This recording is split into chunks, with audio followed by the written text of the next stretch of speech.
বিভিন্ন কারণে আমাদের ফেসবুক অ্যাকাউন্ট ডিঅ্যাক্টিভেট করার প্রয়োজন পড়ে। আজকে আমি দেখাবো কিভাবে আপনি আপনার ফেসবুক অ্যাকাউন্ট ডিঅ্যাক্টিভেট করবেন। প্রথমে আপনার ফেসবুক অ্যাকাউন্টে লগইন করে আপনার প্রোফাইলে ঢুকবেন। তারপর 3 লাইনে ক্লিক করবেন। সেটিংস এন্ড প্রাইভেসিতে ক্লিক করবেন। সেটিংসে ক্লিক করবেন। তারপরে অ্যাকাউন্ট সেন্টারে ক্লিক করবেন।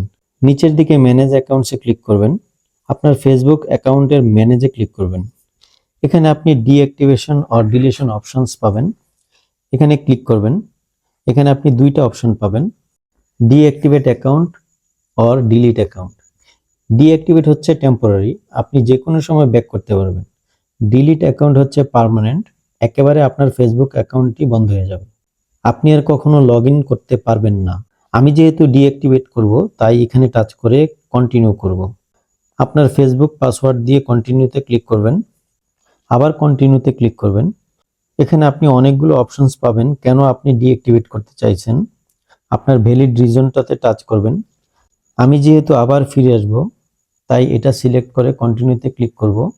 এখানে আপনাকে 3টি অপশনস দেখাবে, আপনি নিচের দিকে এসে কতদিনের জন্য ডিঅ্যাক্টিভেট করতে চান তা সিলেক্ট করবেন।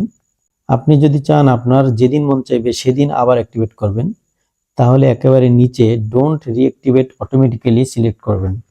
তাহলে আর নির্দিষ্ট সময় পরে ফেসবুক অটোমেটিক অ্যাক্টিভেট হবে না। আমি যেহেতু একদিন পরে অ্যাক্টিভেট হোক চাই তাই ওয়ান ডে সিলেক্ট করলাম। ডানে ক্লিক করবেন, কন্টিনিউতে ক্লিক করবেন, ডিঅ্যাক্টিভেট মাই অ্যাকাউন্টে ক্লিক করবেন। আপনার অ্যাকাউন্টটি ডিঅ্যাক্টিভেট হয়ে গেল। ফলো অ্যান্ড সাবস্ক্রাইব করে পাশে থাকবেন। আল্লাহ হাফেজ।